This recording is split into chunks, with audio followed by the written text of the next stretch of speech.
Hey everyone, back with a new review. I am reviewing the Dark Knight trilogy, the three new figures that were sold at San Diego Comic Con and sold at McFarlane Toy Store. I'm not sure if they're being sold anywhere else after that. I was originally just wanting the Bane and the bank robber Joker. So I'm not sure if I'm gonna open up this Sonar Joker because I didn't really want him to begin with. I had to because it was sold as a bundle on the McFarlane Toy Store. So just a close look here in this box. It has a white wash on it, and it has a good resemblance to Heath Ledger. I think when you take away the Joker makeup, I think you could see a lot more detail into that head sculpt. So that's really good. The figure is translucent. His knees, it's a different type of plastic. So it kind of looks weird. It doesn't match too well with it. So that's the kind of bad thing about it. It's an all right figure. I think there could have been other Jokers people would have rather seen get made, and then you just see Joker. So as I was opening this, I noticed that there is no card or stand for Bane, which I think is extremely odd because this has never happened ever before. I actually thought at first I was like I got the wrong, I had a factory error. I thought.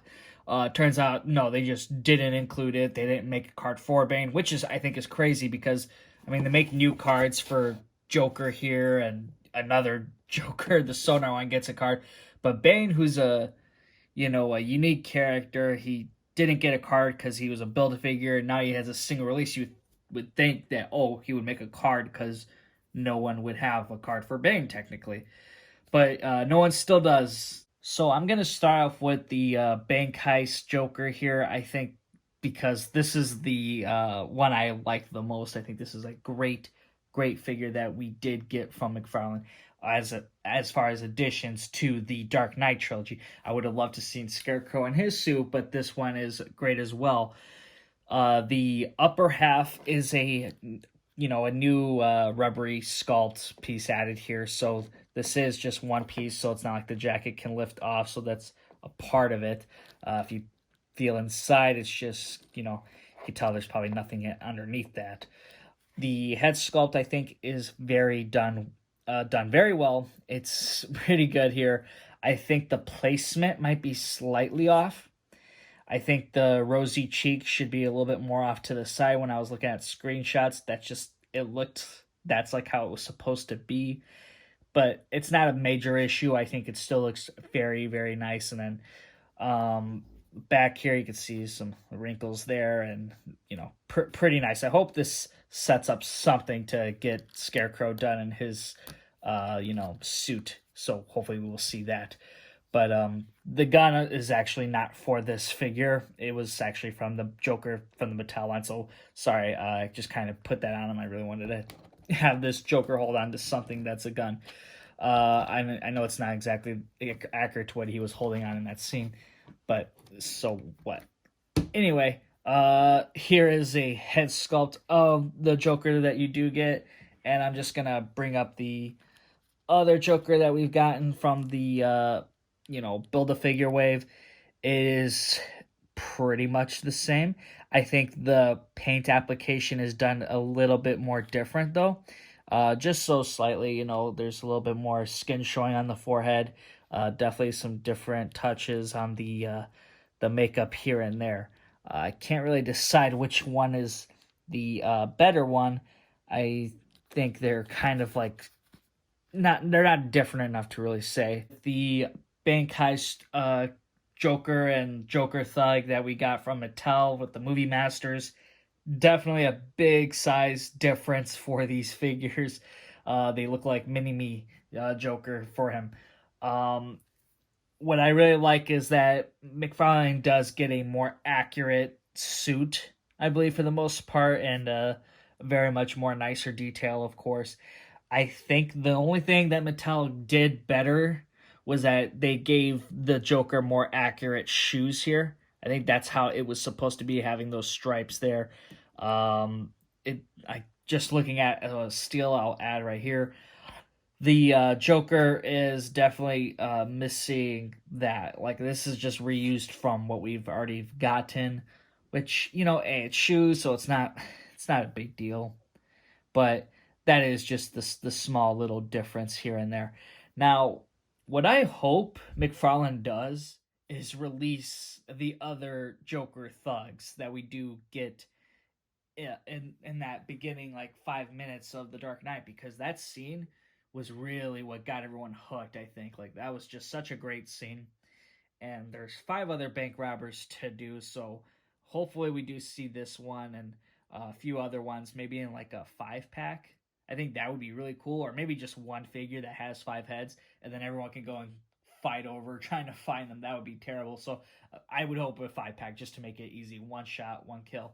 So hopefully we can see something like that in the future. I really will hate it. I have a feeling this will happen, but I'm really gonna hate it if McFarlane just releases this Joker thug, bank robber, and not release him with anything else to go with, because he definitely needs to have that. I would love to have, some photo shoots with a bunch of Joker thugs. Like, this one I really liked. I was hoping Mattel was gonna make more, but all they did was Joker, and which was a given. Now, who knows what can happen? If you guys want to see it, put it in those like comments. Put it on Facebook page for McFarlane Toy Store. Just barrage them with give us Joker thugs. On to Bane. Now Bane, I'm just gonna kind of simply go over the little differences that we do see between these two figures. Of course, you get the trench coat here, and there's not much you can do with it. It's a soft goods thing. It looks a little bit better in person, but I still think this would have been a fantastic figure if this was just sculpted, and then get new arms to attach to Bane. I think that would have been the better figure, because when you're able to take this off, it just kind of seems like not so worth it. I mean, you're really just paying to get the coat. There is some paint differences though, so within you get the vest that's a little bit more mustardy compared to the other one. It was just more of like a brown here. Here it kind of lightens up into a little bit more mustard color. Pants, I can't tell difference at all. Maybe it's a little bit more brown, while this one was a little bit more gray. I think that might be the slight difference there. And then of course the biggest difference is the boots. The new one has more of like a metallic black shine to it, while this one was a little bit more matte, kind of a little glossy, but not as shiny as the new one. I removed the jacket on the new Bane so I could see the back here, and the back of the figure is basically bland. There is no shading, so that upper half definitely wins. I think that's a better, more paint job was done into it, so there you go. And then for the head sculpt, I can't really tell what the difference is here. I think there is something different. I think it's the eyes. I think that's pretty much the only difference. There's just something's weird about it, on how it got painted on. I don't know which one's a little bit better or not, but I know there's just a very small difference. When Bane first came out, the Build-A-Figure, the hand peg for here was reversed, and a lot of people were having trouble and had to like plug it out, by pulling it out and flipping it and pushing it back in, and it was fine. So I wanted to make sure and look at the new one to see if it was in right, and it was. So McFarlane did fix that issue and made sure it didn't happen again. One of you guys were saying to put the trench coat on a few figures, and that's what I'm doing right here. I put it on Sabretooth right now, and the size fits very well. I did take the hands off before trying to slide through. The spikes that were on the arm kind of stabs through it just a little bit, but not too bad though. Definitely a nice fit. Here's the trench coat now on the Wolverine motorcycle figure. I put the Patch's head on. The hands don't stick out, so you get a little bit of the gloss on this one, but definitely a little bit large. It does hang nicely though. I think it goes nicely down by the feet, so it's a good height. I just think you need to have some longer arms. So like Sabretooth or some larger figures in that case, That could definitely work well for your Marvel Legends collection. And next to the Mattel version, Movie Masters Bane. And this is what I mean. I really liked it better when it was just kind of sculpted in there. Had that right, position for how the trench coat was. Here you can, I guess, kind of get there, but this just doesn't seem right. It's just too white, I think. From what I remember, it was a little bit more brownish for his trench coat.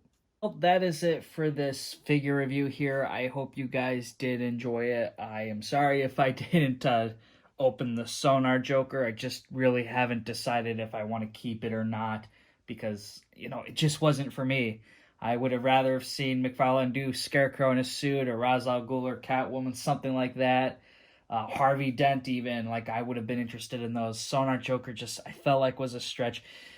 Not as much of a stretch as the Joker Eyes Joker that he came up with. That's brilliant. Not really. But I did love these two figures. I think they were great. I wish that Bane did have a sculpted trench coat, though, just to make it more unique, because this is really just the Build-A-Figure that comes with a soft goods coat.